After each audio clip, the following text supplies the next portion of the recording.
બનાસકાંઠાના લોકપ્રિય સાંસદ જ્ઞાનીબેન ઠાકોરના અધ્યક્ષસ્થાને આજે પાલનપુર કલેક્ટર કચેરી ખાતે દિશા કમિટીની એક અગત્યની બેઠક યોજાઈ ગઈ.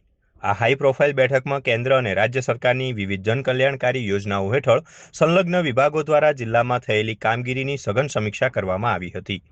પ્રાપ્ત વિગતો અનુસાર બેઠકમાં જિલ્લાના તમામ સરકારી વિભાગો અને તમામ નગરપાલિકાઓના ચીફ ઓફિસર સહિતના વડાઓએ હાજરી આપી હતી, જ્યાં તમામ અધિકારીઓએ સાંસદ સમક્ષ પોતાના વિભાગનો રિપોર્ટ રજૂ કર્યો હતો. સમીક્ષા કરાયેલી મુખ્ય યોજનાઓમાં સ્વચ્છ ભારત મિશન, મનરેગા, પ્રધાનમંત્રી આવાસ યોજના, રાષ્ટ્રીય ગ્રામીણ આજીવિકા મિશન, જનની સુરક્ષા કાર્યક્રમ અને પ્રધાનમંત્રી માતૃવંદના યોજનાનો સમાવેશ થાય છે.